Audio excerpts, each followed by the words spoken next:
박노원의 라디오 매거진 위켄드. 일상에서 발견하는 실용인문학 이야기 나눠보는 시간이죠. 생활 속의 인문학, 인문학 저자 이호건 작가와 함께합니다. 안녕하세요. 네, 안녕하세요. 오늘은 어떤 주제로 이야기 나눠볼까요? 예, 어제가 마침 부부의 날이기도 했어요. 오늘은 부부 관계를 포함하여 반려자라는 주제로 이야기할까 합니다. 반려자요? 예. 반려자는 짝반, 짝려, 사람 자자를 써서 짝이 되는 사람을 뜻하죠. 말하자면 반려자란 평생을 함께할 짝꿍을 말합니다. 예. 때문에 많은 경우에는 남편과 아내를 평생의 반려자로 삼습니다. 그런데 반려자가 반드시 남편이나 아내여야 하는 건 아닙니다. 우정을 나누는 친구가 평생의 반려자가 될 수도 있고 사람이 아닌 신이나 자연도 반려자가 될 수 있습니다. 흔한 경우는 아닌데요. 공식적인 부부관계가 아니더라도 평생의 반려자로 남는 경우도 있었습니다. 예컨대 프랑스 철학자 장폴 사르트르와 시몬드 보부아르는 공식적인 부부는 아니었지만 평생을 반려자로 살았다라고 해도 과언이 아닙니다. 네. 계약 결혼의 당사자 주인공 유명하죠, 그죠? 계약서를 어떻게 썼는지 모르겠는데 하여튼 계약 결혼이라고 하니까. 그죠? 계약서 안 썼고요. 그냥 계약 결혼이었습니다. 그러니까 그들 관계는 통상적인 도덕 규범의 눈으로 보자면 선뜻 이해되지 않는 면도 있지만 지금으로서도 사실 선뜻 이해가 안 되는데 그렇죠? 상대로서 정말 너무 앞서갔어요. 예. 근데 당사자들은 어쨌든 서로를 평생의 반려자라고 생각했던 것만큼은 분명합니다. 사실 현대에 들어서는 반려자의 대상이 대폭 확대된 측면이 있는데요. 왜 요즘은 동물도 반려의 대상이 되었기 때문에 반려동물이라는 표현도 자주 맞아요. 등장하죠. 예. 생각해 보면 인간과 동물의 관계는 시간이 지나면서 상당 부분 변모해 왔습니다. 처음에는 야생 동물이었죠. 그죠? 네. 그러다가 일부 동물이 집으로 들어와서 가축이 되었고요. 또 일부는 애완동물이 되었다가 지금은 반려동물이라고 불리게 되었습니다. 여기서 제가 한번 물어볼게요. 애완동물과 반려동물은 어떻게 다를까요? 몰라요. 알려주세요. 애완이란 말의 의미는 사랑 애자와 희롱할 완자를 써서 사랑스러워서 즐기는 대상이란 뜻입니다. 네. 그러니까 일종의 사랑스러운 장난감이라는 의미죠. 그죠? 반면 반려동물은 앞서 얘기했듯이 평생의 짝이 되는 동물이란 뜻입니다.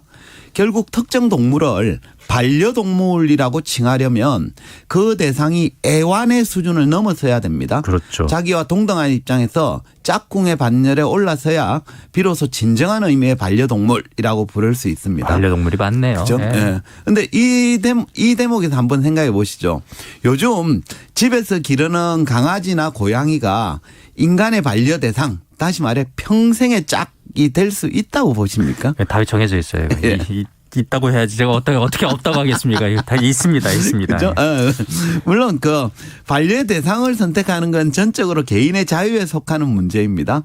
하지만 안타깝게도 집에서 키우는 동물을 반려의 대상으로 삼는 거에는 근본적인 한계가 있는데요. 어떤 한계요? 왜냐하면 인간에 비해 수명이 너무 짧아서 평생을 함께 할 수가 없기 때문입니다. 그러네요. 예. 그래서 실제로도 주변을 보면 함께 살던 반려견이나 반려묘가 세상을 떠나서 극심한 슬픔에 빠진 사람을 종종 목격하게 되죠. 많아요. 예, 맞습니다. 물론 반려 대상이 세상을 떠난 슬픔을 감내하는 것 또한 남겨진 사람의 몫이긴 하죠.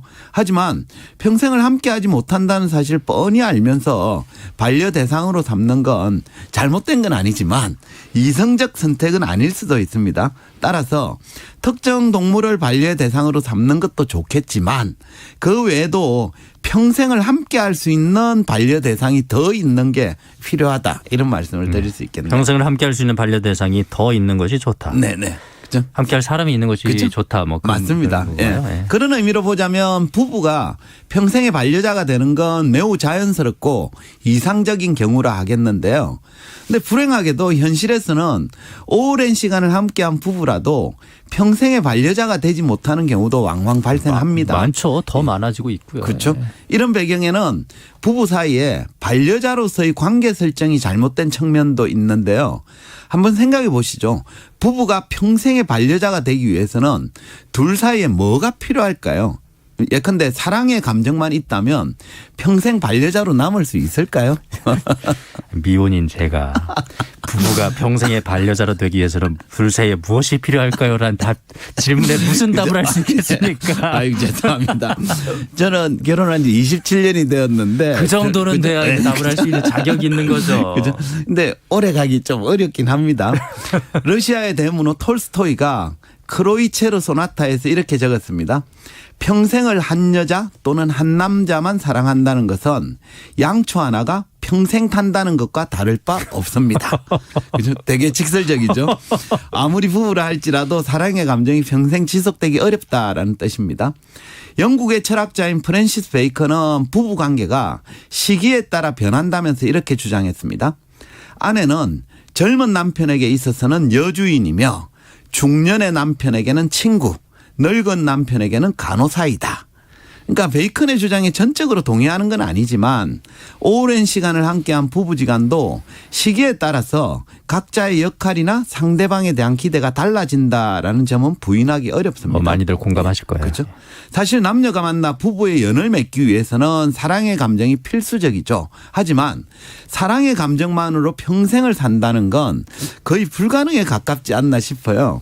사랑에도 이른바 유효기간이라는 게 있거든요. 그 유효기간이 대체로 얼마나 될까요? 그죠? 이건 뭐 사람마다 좀 다를 수 있는데 프랑스 여류 소설가인 프랑수아즈 사강이 감각적인 사랑을 다룬 소설인 브람스를 좋아하세요라는 제목의 책을 출간한 뒤에 사랑을 믿느냐는 기자의 질문에 이렇게 답했다고 해요.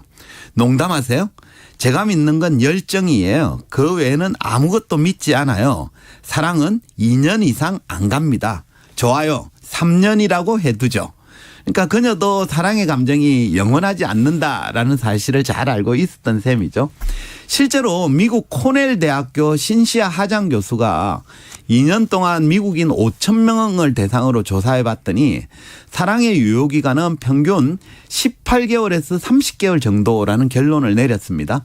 말하자면 사랑의 유효기간이 길어야 900일 정도라는 건데요. 길어야 2년 반이라는. 예, 그렇죠. 물론 뭐 900일이라는 기간에 동의하지 않는 분도 계시겠지만 남녀가 만나 세월이 한참 흐른 뒤에도 처음의 감정 상태를 그대로 유지한다는 건 매우 어렵다는 점엔 대부분 동의하실 거예요. 네. 나이가 들었어도 검실이 좋은 노부부들은 열정적 사랑보다는 뭐 정이나 동지애 같은 감정으로 살아가는 경우가 더 많거든요. 따라서 부부가 오랜 세월이 지나도 평생의 반려자가 되기 위해서는 사랑의 감정에만 머물러서는 곤란합니다. 보다 발전된 관계로 나아가야 됩니다. 그럼 부부간의 사랑보다 더 발전된 관계는 어떤 모습인데요? 예, 물론 뭐 여러 가지가 있겠지만 저는 독일 철학자 에릭 프롬이 사랑의 기술에서 한 주장을 소개할까 하는데요. 프롬은 능동적 사랑의 요소로 몇 가지를 꼽았는데 그중에는 존경이라는 게 반드시 필요하다고 강조했습니다. 그가 사랑하는 상대에게 갖는 존경의 상태를 이렇게 표현했는데 한번 들어보십시오. 나는 사랑하는 사람이 나에게 이바지하기 위해서가 아니라 자기 자신을 위해서 자기 나름대로의 방식으로 성장하고 발달하기를 바란다. 결국 프롬이 말하는 존경이란 상대가 자기 나름대로 성장하고 발달하기는 바라는 관심을 의미합니다.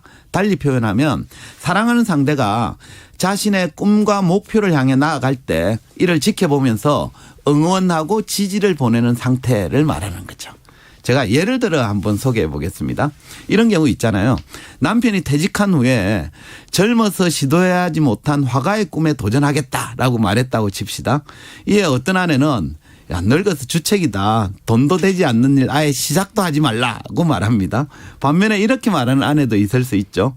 잘 선택했다. 그동안 당신 가족 돌보느라 고생했는데 이제라도 자신의 꿈을 향해 도전해보라. 나도 응원하겠다라고 얘기합니다.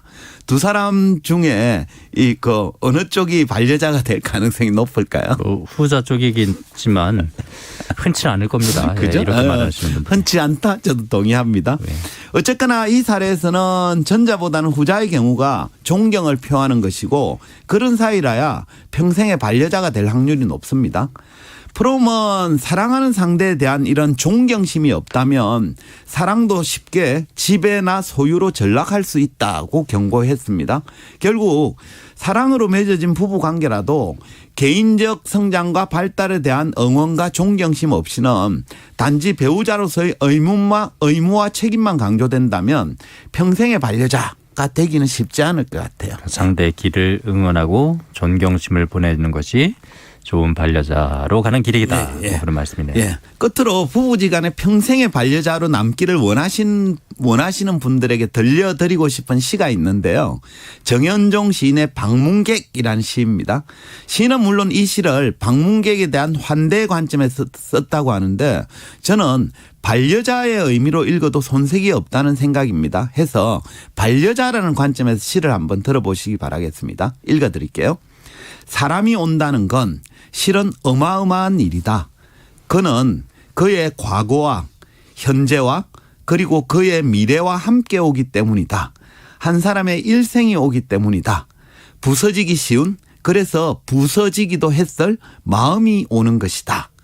그러니까 반려자가 된다는 것은 일생을 함께 한다는 뜻이고 이는 또 상대의 과거와 현재만이 아니라 미래까지도 함께 한다는 것을 의미합니다. 네. 따라서 반려자에 대해서 상대방의 미래까지 응원하고 지지하고 존경을 표하면 더욱 좋지 않을까라는 말씀을 드리고 싶습니다. 예. 반려자에 대해서 오늘 함께했습니다. 생활 속의 인문학 이호건 작가와 함께했습니다. 고맙습니다. 네, 감사합니다.